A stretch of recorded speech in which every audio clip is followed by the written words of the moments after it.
안녕하세요. 저는 70을 바라보고 있는 60대 후반의 여성입니다. 아주머니들과 통성명을 하며 매일같이 말하는 나이인데 이렇게 인지를 하고 직접 글자로 적으니 새롭게 느껴지네요. 이제 저도 나이를 정말 많이 먹은 것 같습니다. 언제 이렇게 나이를 먹은 건지 정말 세상 빠르네요. 그만큼 세상이 좋아지기도 했고요. 보통 제 젊었을 적만 해도 라디오로 사람들의 사연을 아주 짧게 듣곤 했는데 이제는 제가 듣고 싶은 이야기를 선택해 골라 끊김없이 들을 수 있다는 것이 놀랍기만 하네요. 이 세상의 발전으로 인해 제 사연도 이토록 쉽게 여러분들께 들려드릴 수 있는 거겠죠. 제 사연은 제 아들네에 관한 이야기입니다만 제 자서전이기도 합니다. 이런 좋은 기회를 맞아 허심탄회하게 전부 다 말해보고 싶네요. 그럼 제가 살아온 이야기를 들려드리도록 하죠.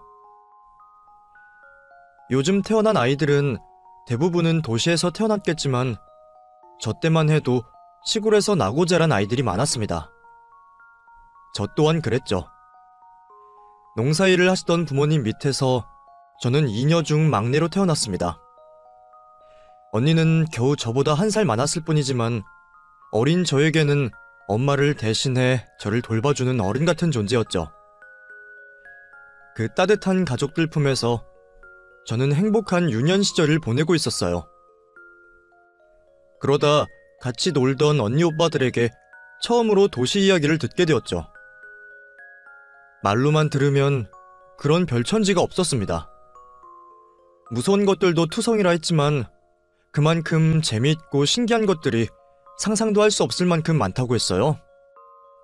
그때는 TV가 귀할 때라 저희 동네에는 있지도 않았고 그러다 보니 누군가에게 전해들은 이야기가 와전되고 그 말을 믿었죠. 그날 이후로 막연하게 도시에 가고 싶다는 꿈이 생겼던 것 같아요. 그래서 매일 언니와 있을 때면 서로 가장되게 도시 이야기를 부풀리며 놀았죠. 농사일이 바쁘신 부모님께서 저희를 데려가 주실 리가 만무하니 저희가 직접 가보기로 했습니다. 정말 발칙한 생각이죠. 부모님 몰래 계획을 세운 우리는 무작정 도시로 향했어요. 지금 크기의 반절 정도 되는 버스에 몰래 올라탄 우리는 누군가의 자식인 척을 하며 도시까지 도착하게 되었습니다. 하지만 말로 듣던 거와는 전혀 다른 모습에 실망을 할 수밖에 없었죠. 사람들이 정신없이 많고 건물들이 다닥다닥 붙어있는 것을 빼면 우리 동네와 별반 다를 것이 없었습니다.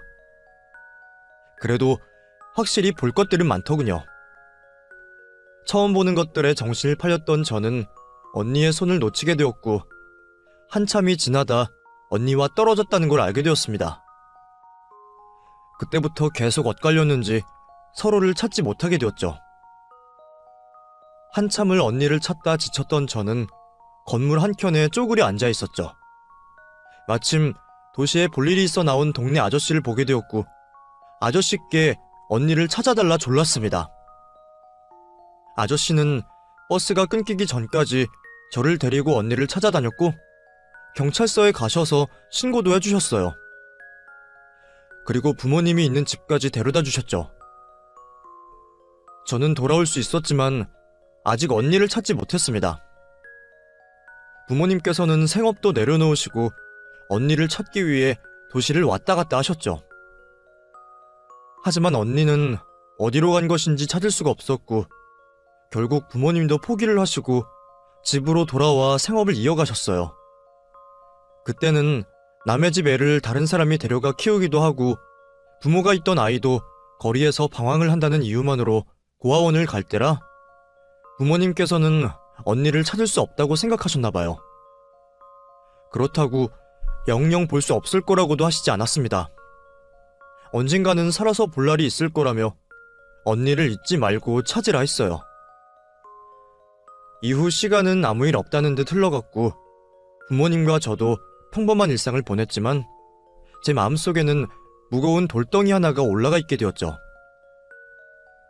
이후 성인이 되어서 일을 찾아 도시로 나온 저는 당연히 언니도 틈틈이 찾아다녔습니다. 일을 쉴 때면 실종 당시 언니의 신상 정보와 인상착의가 적힌 정의를 돌리며 거리를 다녔죠. 그때 저를 도와주던 사람이 있었어요. 바로 제 남편이었죠. 그때까지만 해도 서로 같은 공장에 다니며 호감을 가지고 있었지만 표현할 방법을 몰라 서로 내외만 하던 사이였습니다. 그런데 그 남자가 다른 여직원들과 나누고 있던 제 이야기를 듣고는 쉬는 날에 도와주겠다고 먼저 말을 하는 거예요. 자기 말만 하고 사라진 남잔 정말 쉬는 날 그 장소에 나와 있었고 언니를 찾는 일을 도와주었습니다. 그날을 계기로 서로에 대한 물꼬를 튼 우리는 점점 가까워졌고 특히 잃어버린 언니로 인해 무거운 마음을 가지고 있는 저에게 큰 힘이 되어주는 사람이 되었습니다. 저와 연인이 된 이후에도 남자는 같이 연애할 시간을 줄여가며 언니를 찾는 일에 도움을 주고는 했어요. 책임감 있고 제 근심마저 나눠 가지려는 남자를 놓칠 수 없었고 우리는 조촐한 결혼식을 올리고 부부의 연을 맺게 됩니다. 그 당시 대부분의 부부들이 그렇듯 남의 집 단칸방살이로 신혼생활을 시작했던 우리는 아이를 많이 가지길 원했어요. 지금 젊은 부부들의 분위기와 달리 그 당시는 딸 자식 가리지 않고 많이 낳는 게 가정이 행복하다고 생각하던 시절이었죠. 우리도 마찬가지였어요. 하지만 우리의 바램과 달리 아이가 쉽게 생기지 않았습니다. 부부간의 일로 비뇨기과는 물론이고 산부인과를 찾아간다는 건 상상도 할 수 없던 시절이니 오로지 삼신할매와 조상님께 빌며 우리 닮은 아이를 달라고 했죠. 그 바램이 하늘에 닿았는지 정말 긴 노력 끝에 우리의 아이를 낳을 수 있었습니다. 워낙 임신하는 데 있어 마음고생을 많이 해서 그런지 우리는 아이 가지는데 더는 고생하지 말고 하나 있는 아이에게 온 정성을 들여 키우자고 했고 아들 동현이에게 온 정성을 쏟아가며 키웠죠. 중간에 형편이 어려워져 끼니를 줄이게 되더라도 아이에게만은 좋은 것을 먹이자고 했습니다. 우리는 물에 밥을 불려 먹어도 아이에게는 고기 반찬이 된 밥상을 차려줬죠. 남들은 유난이라고 했지만 그렇지 않았습니다. 아이가 우리의 바람대로 잘 자라주었거든요. 자식이 원하는 대로 자라주는 걸 보는 재미가 얼마나 있던지 우리는 힘든지도 모르고 아이에게 모든 지원을 해주기 위해 노력했습니다. 그 결과 아들은 명문대를 입학했죠. 짧은 가방끈이 항상 바깥 생활하는 데 있어 창피하고 불편함을 줬던 우리에게 정말 자랑스러운 아이였어요. 그런데 우리 집안 자랑이 되었던 아이가 대학을 가고 난 뒤로 조금씩 변하기 시작했습니다. 어울려 다니는 친구들의 부모님에 비해 우리가 한참 못났는지 부끄러워하더군요. 하숙을 하는 아들을 찾아가려 전화를 하면 항상 올라오지 말라는 투로 말을 했어요. 하숙비와 음식을 챙겨주러 가면 대학거리가 아닌 곳에서 만나곤 했죠. 그런 아들의 마음도 알 것도 같았습니다. 성인이라고 하나 이제 겨우 20살 남짓한 아이에게 남들과는 비교 상대도 되지 않는 우리가 창피할 수도 있었겠죠. 어차피 남편이나 저나 아들의 그림자가 되더라도 아들 잘 되는 모습만 보면 되었기에 굳이 앞에 나서서 아들에게 피해를 주지 말자고 이야기를 나눴어요. 그날 이후 우리는 아들이 원하는 대로 행동했습니다. 괜히 제 마음이 애가 탄다고 해서 아이에게 바라는 것을 조르거나 찾아가지 않았죠. 못난 부모를 만나 백도 돈도 없었지만 그에 상관없이 승승장구하는 아들을 보면 우리가 하는 행동이 맞는 거라 생각했죠. 그렇게 좋은 직장, 차, 집까지 우리들 도움 없이 장만했던 아들은 결혼도 스스로 혼자서 알아서 했어요. 사업도 잘 되고 가정까지 꾸리니 저희가 따로 말할 것도 없었죠. 매번 선물도 내려보내니 주변에서는 효자를 뒀다며 저희를 부러워했습니다. 그런데 뭐가 그리 바쁜 건지 주말은 물론이고 명절에도 얼굴 한번 보기 힘들더군요. 물론 사업을 하고 있으니 당연히 정신없이 바쁘겠지만 그 큰일을 혼자서 하는 것도 아닐 텐데 명절에도 아예 얼굴을 못 보는 건 좀 섭섭하고 걱정이 되었습니다. 자식의 성공이 중요하다고 해도 그것보다 아들의 건강이 더 먼저니까요. 거기다 결혼 후에도 손주 소식이 들려오지 않으니 그 모든 게 무리한 사업 활동으로 인한 것이라 생각했죠. 그러다 아들에게 전화를 하게 되었는데 처음에는 쉬엄쉬엄 일하라고 시작한 이야기가 손주 얘기까지 이어지게 되었고 그 이야기가 나오자 아들은 저희에게 화를 냈습니다. 바쁘니? 다음 주 아버지 생신에도 잠깐 얼굴만 비추고 간다며. 너 너무 바쁘게 사는 거 아니야? 물론 일도 좋겠지만 사람이 너무 앞만 바라보고 가다가는 내 몸 망가진 것도 몰라요. 기계도 쉼없이 달리기만 하면 망가지는데 사람이라도 안 그러겠어? 좀 쉬면서 해라. 여유가 없는 것도 아니잖니. 제가 알아서 하고 있어요. 몸 관리도 하고 있고요. 그게 쉬는 게 아니라니까. 정 쉬는 게 그러면 내가 보약이라도 한 첩 지어줄까? 안 그래도 네 아빠 보약 지으러 가는 한의원이 있는데 네 것도 같이 지으면 되잖니. 그리고 거기가 아이 가지는데 도움되는 약도 잘한다고 하던데 네가 바쁘면 정연이만 내려보내서 아이 생기는데 좋은 약도 한 첩 짓자. 일 때문에 나가는 게 있으면 약이나 음식으로라도 보충해줘야지. 어머니, 제가 아이 얘기하지 말라고 했죠. 또 왜 애타령을 하세요? 어? 미안하다. 내가 깜빡했어. 난 네 몸 걱정한다는 게 또 어쩌다 그 얘기로 빠졌네. 미안하다. 그딴 약 가지고 애가 생길 것 같아요? 제가 왜 애가 안 생기는지 알려드릴까요? 병원에 갔더니 제가 선천적으로 불임이에요. 누구 때문일 것 같아요? 두 분도 불임이시지 않아요?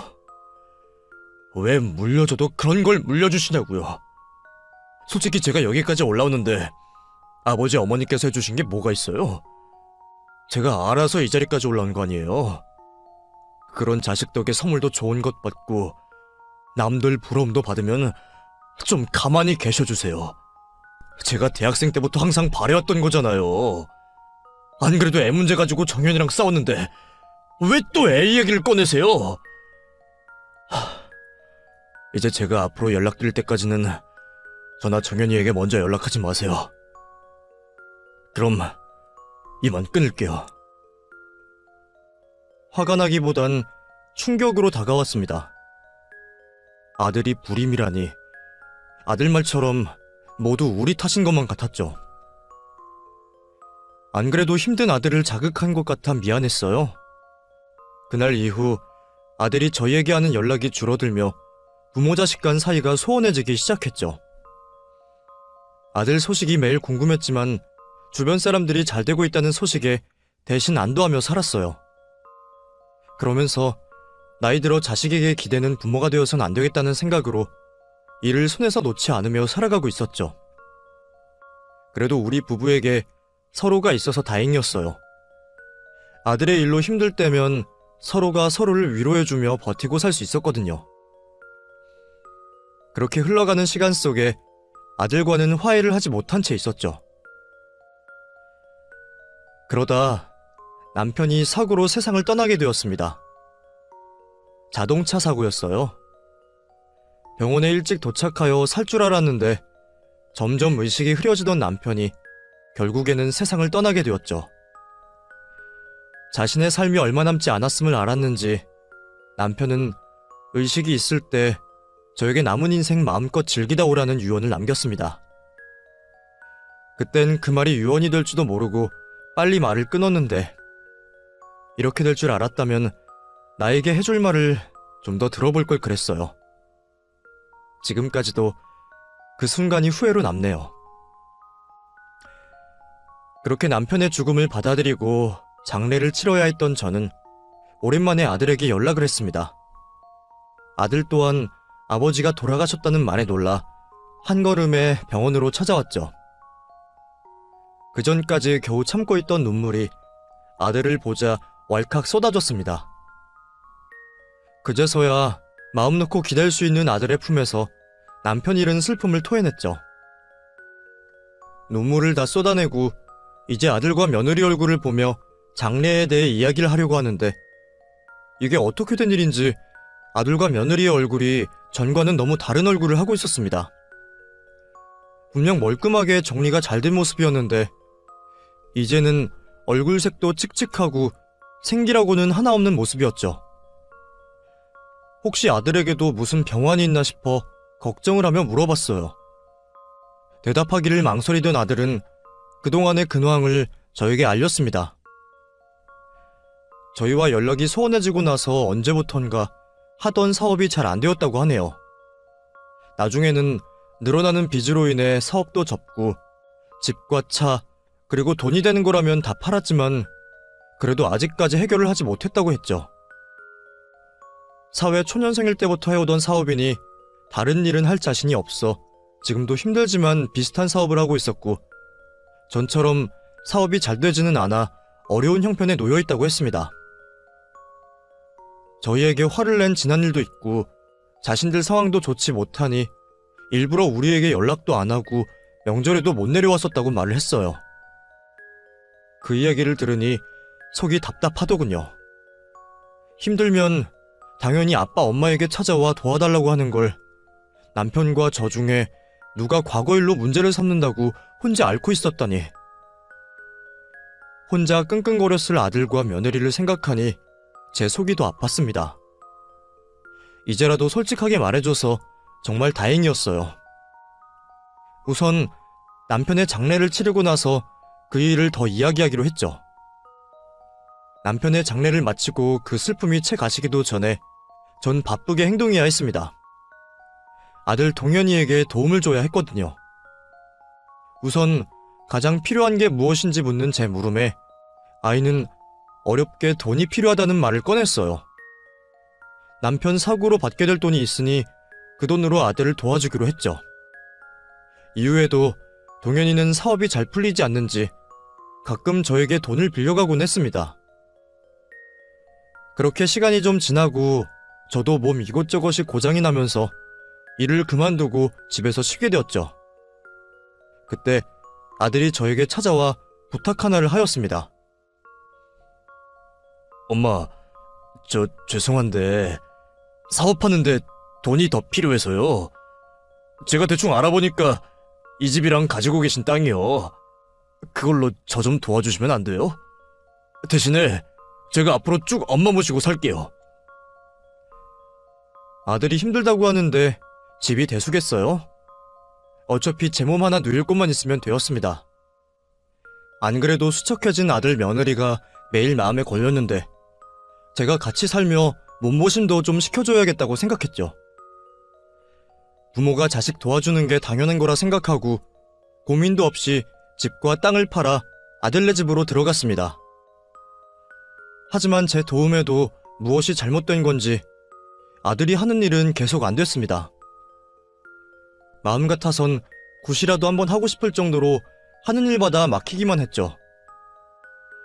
아들의 늘어가는 한숨과 그늘진 며느리의 모습을 보며 저도 괜히 더 기분이 안 좋아졌고 아들네 눈치를 보며 생활할 수밖에 없었죠. 두 사람에게 힘이 되고 싶었던 저는 일부러 더 밝은 척 행동하며 집안에 웃음이 나게 하려 했어요. 하지만 제 노력과는 상관없이 두 사람은 좀처럼 어두워진 표정을 풀지 않았고 저는 더 의기소침해지기 시작했죠. 실질적인 도움을 주기 위해 저는 인근 시장과 구일란을 뒤져 부업거리를 찾아와 일을 했고, 아이들이 저에게 쓰는 비용을 줄여주기 위해 식비를 아낄 겸 밖으로 나가 무료로 급식을 주는 곳에서 끼니를 해결하곤 했습니다. 잠자는 시간과 일하는 시간을 제외하곤 애들 편하라고 밖에서 있다 보니 시간이 참 많이 남았어요. 그 시간을 어떻게 유용하게 사용할까 하다 생각난 게 언니 찾는 일에 좀 더 시간을 투자하자였죠. 그때까지도 언니를 찾으려고 제 나름대로 활동을 하고 있었기에 시간이 많이 있는 이때 언니 찾는 일에 시간을 더 할애하기로 한 거죠. 그렇게 본격적으로 언니를 찾아 나서려고 하는데 한 통의 연락이 왔습니다. 정확하진 않지만 최근까지 언니가 지냈던 집 주소를 알아냈다는 연락이었죠. 아직 언니를 만나기 전인데 벌써부터 심장이 뛰어왔습니다. 그 소식을 듣고 며칠 동안 기분이 들떠있었죠. 그런데 그 기쁜 소식을 아들에게 알릴 수가 없었어요. 풀리지 않는 인생으로 잔뜩 화가 나 있었고, 제가 언니 주소를 찾았을 쯤에는 술을 먹고 들어와서는 죽겠다고 소동까지 벌였기 때문입니다. 자식이 저런 모습인데 저만 행복할 수 없겠더군요. 결국 알아낸 언니 집을 찾아가는 것은 다음으로 미루고 당장 제 앞에 있는 아들에게 노력하기로 했습니다. 소일거리로 제법 돈을 벌었던 저는 아들과 며느리에게 몸보신을 해주고자 정말 오랜만에 돈 걱정하지 말라는 말을 하며 다같이 외식을 했어요. 이 나이가 되어서도 허겁지겁 맛있게 밥을 먹는 자식의 모습에 먹지 않아도 배가 부르더군요. 오랜만에 식사다운 식사로 기분이 좋아진 아들과 기분 좋게 집으로 돌아갔고, 집으로 가는 길 중간에 있던 복권방으로 가서 서로의 소망을 담아 로또 한 장씩을 샀죠. 그리곤 지금의 마음을 잊지 않기 위해 다정한 모습으로 사진까지 찍었습니다. 그날의 일들로 아들에게 작지만 큰 변화가 있길 바랬어요. 일이 안 되더라도 불평불만을 하기보단 긍정적이고 작은 것에도 만족하고 살아가길 바랬습니다. 하지만 그 바램은 얼마 되지 않아 깨졌죠. 이번에 또 무슨 일인지 아들과 며느리는 부부싸움을 벌였습니다. 그날 이후 아들은 죽고 싶다는 말을 입에 달고 살았죠. 그쯤 되니 저도 다 포기하고 싶었습니다. 부모로서 더는 도움을 주지 못하는 게 미안하기만 했고, 이 집에 같이 사는 제가 자식의 피를 빨아먹는 모기 같았어요. 혹시 아들이 잘 되지 않는 게 나 때문은 아닌가 싶었습니다. 이제 와서 생각해보면 저도 그때 우울증 초기이지 않나 싶어요. 모든 생각이 부정적으로 변하고 무기력해지기 시작했거든요. 최대한 내색하지 않는다고 했는데 그런 제 변화를 아들네도 느꼈나 봅니다. 식사 자리를 여러 차례 거절하는 저에게 어느 날 갑자기 며느리가 죽을 내어 왔죠. 어머님, 요즘 통 식사도 안 하시는 게 마음에 걸려서요. 이거 직접 쏜 죽인데 드셔보세요. 이렇게 힘없으신 모습 저희 때문일 텐데 너무 죄송해요. 저희가 정신 차리고 잘해야 하는데 사는 게 왜 이렇게 힘든 건지 쉽지가 않네요. 아니다. 힘든 건 너희들인데 내가 표를 내서 미안하구나. 이 죽 고맙게 먹으마. 저희도 마음가짐 바꾸고 살아보려고요. 이렇게 해서 안 되나 저렇게 해서 안 되나 다 똑같다면 굳이 길지도 않은 삶 서로에게 상처 주면서 힘들게 살 필요가 없을 것 같아서요. 그 사람이나 저나 여한이 남지 않게 해보려고요. 그리고 지금까지도 어머님께 감사했는데 앞으로도 좀 더 부탁드릴게요. 저희 살아가는데 앞으로도 어머님 도움이 많이 필요할 것 같아요. 당연하지. 내 새끼 잘 되면 내가 좋은 건데. 나도 오늘 이 시간 이후로 오늘 같은 모습 보이지 않겠다고 약속하마. 너도 꺼내기 쉽지 않은 말일 텐데 먼저 해줘서 고맙다. 이 집을 들어오고 처음 듣는 희망찬 며느리의 말에 저도 오랜만에 마음이 편해졌습니다. 항상 잔뜩 긴장을 하고 자던 저였는데 정말 오랜만에 눈이 저절로 감겨지며 마음 편히 잘 수 있었죠. 잠을 들면서도 앞으로의 날들은 이전과 많이 다르겠구나 생각했고 얼른 내일이 오기를 바라며 깊은 잠을 들었습니다. 그렇게 오랜만에 단잠에 빠져있다 어딘가 모르게 몸도 불편하고 느껴지는 분위기도 달라 잠에서 깼습니다. 겨우 눈을 떠서 주위를 둘러보는데 어릴 적에나 보았던 집에 제가 누워있는 겁니다. 그것도 사람이 살지 않은 지 꽤나 되어 보이는 곳에서 말이죠. 아직도 꿈을 꾸고 있나 싶어서 제 볼을 꼬집어 봤습니다. 그런데 꿈이 아니더군요. 현실이었어요. 난 단잠을 잤을 뿐인데 꿈보다 더 꿈 같은 일이 현실에서 벌어지고 있었죠. 도대체 어떻게 된 일인가 싶어 자리에서 일어나 밖을 확인해 보려고 했어요. 그때 제 옆에 있던 편지지 한 장이 보였습니다. 그곳에 아들과 며느리가 적어놓은 편지가 있었어요.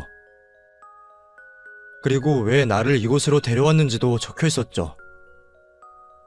자신들을 용서해달라는 글귀로 시작하는 그 편지는 계속된 사업 실패로 자신들 형편이 정말 벼랑 끝에 몰려있고 더 이상 저를 제대로 모실 수 없는 힘든 상황이라고 적혀 있었습니다. 가지고 있는 걸 모두 해결한다고 해도 당장 노숙밖에 할 수 없는 상황이고 쫓아오는 빚쟁이들로 인해 저에게도 피해가 갈 거라며 이렇게밖에 할 수 없는 자신들을 용서해달라고 하더군요. 자신들이 저에게 저지른 짓은 평생 죄책감을 가지며 고통 속에 살겠다고 했죠. 그리고 하늘에 있는 저와 남편을 만나 다시 한번 용서를 구하겠다 말하더군요. 그 편지를 읽고 나니 저와 남편이 막다른 길에 몰렸을 때가 생각났습니다. 이만큼 살고 나서 뒤를 돌아볼 여유가 생기니 힘들던 그 당시도 견디지 못할 만한 상황은 아니구나 싶었지만 그 당시에는 남편과 함께 이렇게 힘든 삶을 살 바에는 몸과 마음이 편한 선택을 하는 게 나을 수도 있겠구나 싶었어요. 그때 저희 마음과 아들네의 마음이 같을 거라고 생각했습니다.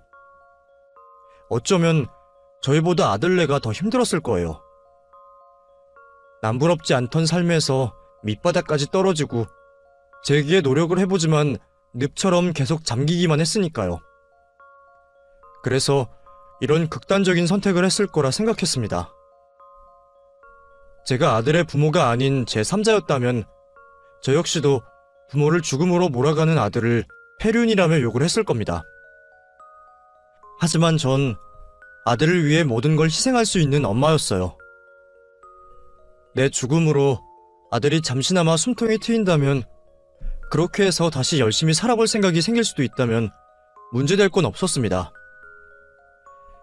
오히려 내 한 몸 희생해서 아들에게 도움을 줄 수 있다는 게 감사하게 느껴졌어요. 편지를 읽고 마음의 정리를 끝낸 저는 이곳에서 조용히 생을 마감하고 보고 싶은 남편을 만날 생각을 하고 있었죠. 이제 모든 걸 정리하고 떠나려고 했으니 시간이 참 더디게 가덥디다. 가만히 앉아서 죽을 때만 기다리니 그것도 좀이 쑤시더군요.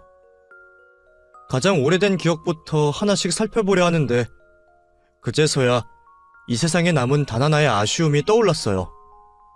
바로 우리 언니였죠. 죽을 땐 죽더라도 우리 언니 잘 지내고 있는지는 보고 싶었습니다. 언니에게 용서를 구하고 싶었어요. 언니의 주소를 기억해내려고 하는데 나이가 들어서 그런지 기억이 나질 않았죠. 아직 애들이 제 방을 치우지 않았더라면 아직 언니 주소가 적힌 수첩이 그대로일 겁니다. 마지막으로 먼발치에서 애들 얼굴이나 볼 겸 또 수첩도 가져올 겸 집으로 가기로 했죠. 그렇게 산길을 20시간 헤집다 내려와 겨우 도로로 내려왔어요. 집으로 가기도 전에 죽겠다 싶더군요. 다행히 나이든 노인이 죽을 얼굴을 하고 도로에 있으니 한 아저씨께서 저를 차에 태워주셨고 물과 함께 먹을거리도 챙겨주셨습니다. 그렇게 그분의 차량으로 집 근처로 오게 된 저는 아들네가 집에 없을 거라고 생각한 늦은 아침까지 기다렸어요. 그리고 조심스레 집 앞으로 가 초인종을 눌렀죠. 혹시 안에 아들과 며느리가 있으면 어색한 마주침이 되지 않을까 싶어 여러 번 눌렀지만 응답이 없더군요. 두 사람 다 집에 없다는 걸 확인한 저는 집 안으로 들어갔습니다. 현관을 들어서자마자 있는 술병들을 보니 현실을 힘들어하고 있을 아들 며느리 생각에 가슴이 저려왔어요.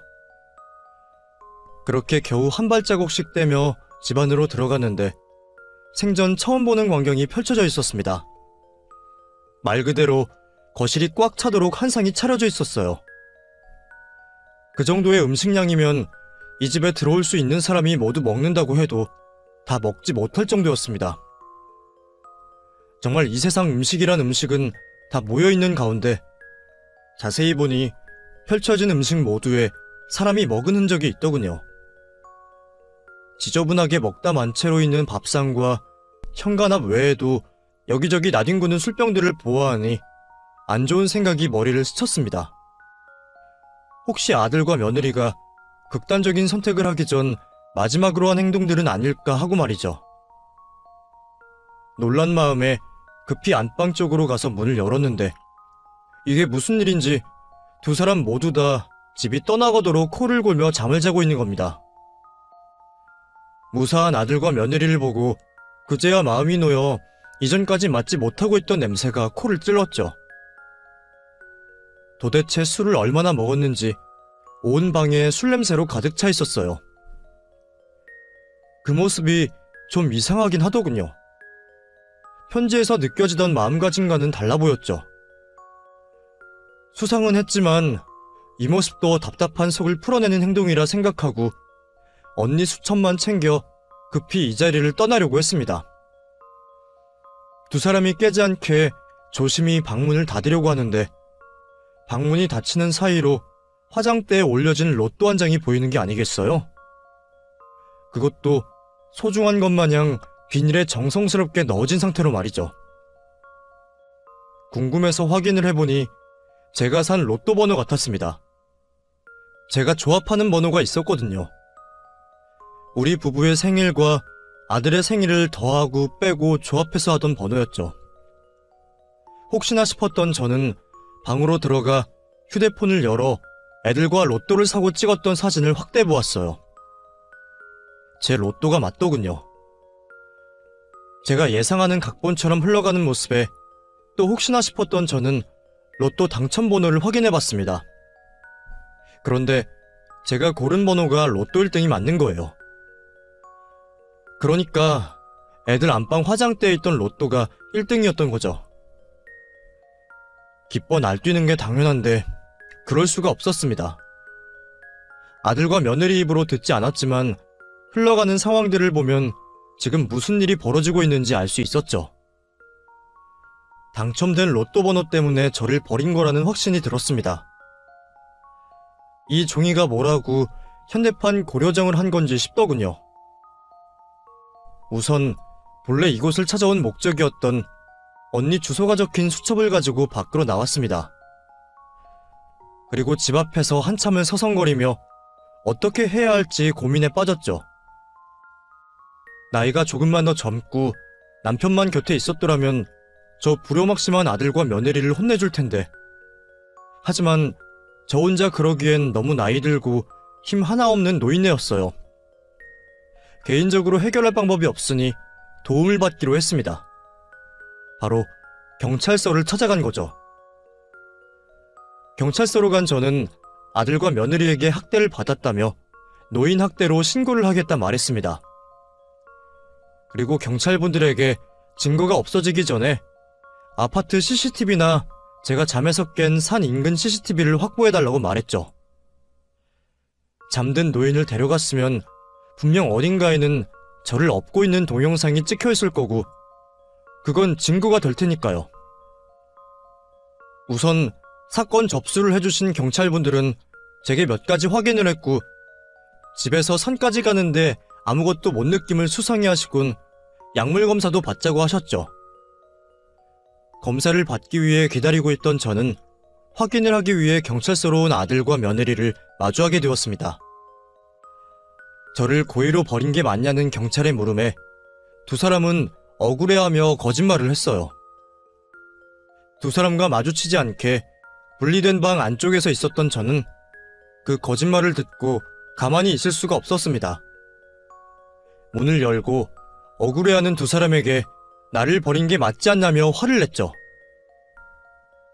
너희들이 직접 나 버린 걸 이해해달라고 편지까지 써놓고 이제 와서 모른 척하는 거냐? 내가 너희들 시커먼 속을 모를 것 같아. 결국 너희들 돈 때문에 이러는 거잖아. 돈 욕심에 나 버리고 거짓말한 거잖아. 무슨 말씀이세요? 여기서 돈 얘기가 왜 나와요? 경찰 선생님, 저것 좀 보세요. 저희 어머니가 오락가락 하신다니까요. 방금 전 말하신 것도 하도 어머니께서 산에 데려다 달라고 하시길래 잠시 두고 온 거예요. 앞으로 저희가 이런 혼선 없게 어머니 관리 잘하겠습니다. 죄송하고 저분 저희가 얼른 모시고 갈게요. 뭐? 오락가라? 너 어떻게 엄마한테 그런 얘기 할 수 있니? 내가 사립 하나도 못할 것 같아? 돈 때문인 거 모를 것 같냐고? 너희 나 치웠다고 축하했던 집안 꼴도 다 봤어. 결국 그 로또 때문에 이러는 거 아니야. 내가 너희같이 그 로또 당첨금에 욕심이라도 부릴까 싶어서 엄마 고려정 한 거 아니냐고. 로또? 엄마가 그거 어떻게 하세요? 뭐야, 엄마가 혹시 우리 집에 몰래 들어왔어요? 그러면 우리가 술 취해서 로또 잃어버리거나 버린 게 아니고 엄마가 가져간 거야? 그게 어떤 로또인데? 경찰 아저씨, 저 사람 빨리 절도죄로 잡아요. 저 사람한테 뒤져보면 내 로또 나온다니까. 엄마, 일 크게 만들지 말고 얼른 내 로또 내놔요. 뭐? 그게 왜 네 로또야? 내 손으로 사고 내가 고른 번호로 산 로또인데. 엄마는 너희가 나 버렸을 때도 수긍하려고 했어. 오죽 힘들면 이런 선택을 했을까 하고, 내가 죽는 게 애들에게 부담을 조금이라도 줄여준다면 그걸로 내 몫은 끝까지 다하는 거라고 생각했다고. 근데 그 이유가 삶이 감당이 안 되는 게 아니고 겨우 이것 때문이었어. 엄마 로또 당첨됐다고 하면 그 돈으로 세계 여행이라도 하고 어디다 몇 억씩 쓸 것 같아서 그랬냐고. 내가 돈 있으면 뭐해? 지금까지 너희들 도울 수 있다면 된 거라고 생각해서 집이고 땅이고 팔아서 다 줬는데 이제 와서 내가 욕심 부릴 것 같았냐고. 처음부터 그 돈 전부 다 달라고 해도 줬을 거다. 근데 버린 것도 모자라 거짓말까지 하고 엄마를 치매 걸린 노인으로 만들어. 나도 이제 더는 너희 같은 것들을 내가 낳은 자식이라고 희생하지 못하겠다. 이 돈 못 주겠어. 법대로 하던가 아니면 내가 이 종이 찢어버리든가 해서 우리 사이 아주 확실히 하자. 나도 엄마 목에 칼 들이미는 자식 새끼 필요 없으니. 아들은 그런 저의 말을 듣고 치매 걸린 도둑년이라며 더 난리를 쳤습니다. 결국 경찰분들이 여러 명 붙어 제압을 하고 수갑을 채워야 했죠. 그 틈을 타 눈치가 빠른 며느리는 저를 어떻게든 꿰어내보려고 했어요. 어머님, 이런 일 겪게 해서 죄송해요. 근데 정말 이 방법밖에 없다고 생각해서 그랬어요. 혹시 어머님께서 다른 생각 가지시면 그때는 어쩌나 싶어서 불안해서 한 행동들이에요. 이제 어머님 마음도 알았으니 다시 잘 지내봐요. 솔직히 상황이 사람을 변하게 만든다고 저 사람 저렇게 쉽게 화내고 돈 욕심 있던 사람 아니었다는 걸 아시잖아요. 뭘 해도 안 되고 사람이 끝자락에 매달리게 되니 순간 정신을 놓았던 것 같아요. 저도 그렇고요. 정말 죄송해요. 앞으로 평생 모시고 살면서 지금까지 잘못했던 것들 사죄하면서 어머님께 잘할게요. 그러니 성난 마음 좀 푸세요. 누가 그 남편의 그 아내 아니라고 할까봐 며느리는 당첨금을 어떻게 해서든 나눠받으려고 저에게 뱀같이 속삭이더군요. 힘만 남아 돌았다면 그 뱀같은 놀림을 하고 있는 혀를 잡아 뽑아버리고 싶었습니다. 그 뱀같은 며느리의 머리채를 밀어내 곁에서 떨어지게 했죠. 평생 자식 잘되기만 바라며 바보같이 살아온 남편과 저의 인생들이 후회스러웠습니다. 우리도 자식 신경 쓰지 않고 사람들과 어울리고 세상도 돌아다니며 살았어야 했는데 부모로서 이런 비참한 결과를 보게 될지는 꿈에도 생각 못했네요. 흥분한 두 사람과 저는 분리가 되었고 저는 경찰관이 의심한 체내 약물 검사를 확인하기 위해 검사를 받으러 갔어요. 그동안 많은 생각을 하게 되었습니다. 자식에 대해 목을 매왔던 제 삶에 대해서 후회하고 아이 교육에 있어 우리 부부가 무엇을 잘못했는지도 생각했죠. 그러다 며느리의 말처럼 두 사람을 용서해볼까 하는 생각도 했습니다. 정말 이 모든 게 그놈의 돈 때문이고 이 문제만 해결된다면 아들네와 함께 행복한 인생의 말년을 보낼 수 있지 않을까 싶었죠. 산속에서 마음먹었던 것처럼 자식에게 4살 내어주는 게 부모의 숙명이라면 괜한 집안 다툼을 벌이지 말고 아들과 며느리에게 사과받는 것으로 끝나는 게 좋을 수도 있겠다고 말이에요. 정말 많은 생각을 했는데 우리 남편 마지막 얼굴이 생각나는 겁니다. 평생 좋은 것 하나 못 해보고 죽은 우리 남편이 너무 가여웠어요. 그러면서 마지막으로 저에게 좋은 것, 하고 싶은 것 다 누리고 오라는 그 말이 가슴에 사무치게 들어왔습니다. 그 약속 지키지 않으면 하늘나라에 올라가 화를 내겠더라고요. 모든 것을 내줄 만큼 자식을 사랑했던 남편이었지만 그보다 더 저를 사랑했던 남편이었습니다. 자식에게 저런 대접 받는 제가 또다시 바보짓을 하면 남편이 제 탓할 거라고 생각했죠. 마음을 굳게 먹었어요. 천륜이라고 하고 내 배 아파 낳은 아들이라 하지만 그 자식이 페루나라면 끊어야 했습니다. 저는 두 사람을 용서하지 않고 형사고소하게 되었죠. 그러는 사이 저는 어렸을 때 헤어졌던 언니를 찾아갔습니다. 모든 일이 해결되고 찾아갈까 싶었지만 이미 너무 많은 시간이 지나 더는 안 될 것 같더군요. 평생을 고대했던 일인 만큼 발걸음 하나 떼기가 어려웠습니다. 별별 걱정이 다 들더군요.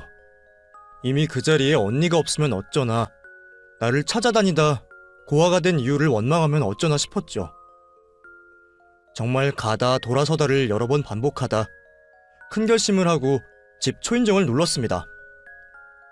나이든 여성분의 목소리가 들려왔고 그것만으론 내 언니라는 걸 알 수가 없었죠. 뭐라 말을 해야 할지 우물쭈물대던 저는 당황을 하여 다른 설명도 없이 제 이름을 먼저 말하게 되었어요.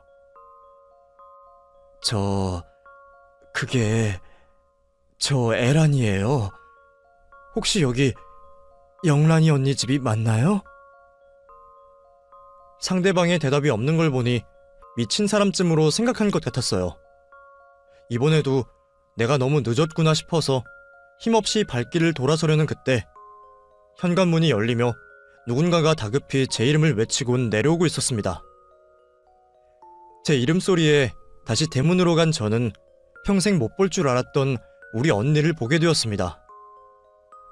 비록 60년 넘는 시간이 흘러 이제 서로 할머니가 되어가고 있는 얼굴을 하고 있었지만 정말 한눈에 알아볼 수 있었습니다.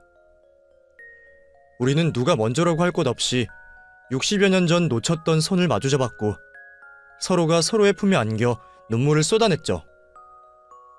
평생 저를 눌러왔던 죄책감이 그날의 만남으로 조금은 해소되는 것 같았습니다. 우리는 한참 동안 서로를 다시 만난 것을 믿지 못한 듯이 여러 번 확인을 하다 언니 집안으로 들어가 서로의 이야기를 하게 되었어요. 서로를 그리워했던 나날들만큼 할 이야기들이 끝없이 나왔고 밤을 새고도 할 이야기가 남아있었죠. 서로 울고 웃으면서 그 끝나지 않을 것 같은 이야기를 나누다 최근에는 어떻게 살고 있는지에 대해 말이 나왔습니다. 언니에게 못할 말이 어디 있겠나 싶었던 저는 바로 며칠 전에 있었던 아들네 일을 말하게 되었어요. 언니는 힘들었을 내 선택을 잘한 일이라 말해주었습니다. 그리고 부모로서 절대 잘못된 행동을 한 게 아니니 죄책감 따위는 가지지 말라 했죠. 그때 언니의 그 말이 저에게는 참 의지되고 위안이 되었어요. 그리고 언니는 우리 자매 더 이상 떨어지지 말자며 자신의 집으로 들어와 살 것을 제안했죠. 염치불구하고 언니와 살고 싶었습니다. 이제 언니와 제가 남은 평생을 같이 살아도 떨어진 날들이 길었기에 한시라도 헤어지기 싫었거든요. 그렇게 언니와 한 집에서 생활하게 되었죠. 그 이후 아들과 며느리는 노인복지법과 함께 의료법 위반으로 처벌을 받게 되었습니다. 두 사람 모두 상해를 제외한 유기, 경제적 학대가 인정이 되어 징역이 선고되었고, 며느리는 제게 준 죽에 자신이 처방받은 수면제를 넣었다는 이유로 의료법 위반에도 걸려 징역살이가 늘어났죠. 그리고 두 사람이 문제 삼은 로또에 대한 주인이 누구인가는 아주 싱겁게 결말이 났습니다. 제 휴대폰 속에 있던 로또를 사고 찍은 사진과 함께 로또방 CCTV, 아들과 며느리의 문자 내역으로 당연히 제 것으로 판명났죠. 로또를 받자마자 언니와 함께 당첨금을 수령하고 왔어요. 이제 이 돈만큼은 아끼지 않고 저와 언니, 그리고 저를 가족으로 받아준 조카들과 행복할 수 있게 사용해야죠. 이제 새로운 출발을 하는 저에게 이곳 여러분들께서 많은 응원해주시면 좋겠네요. 글을 읽어주셔서 감사하고 여러분들도 항상 건강하시고 행복하시길 진심으로 바라겠습니다. 감사합니다.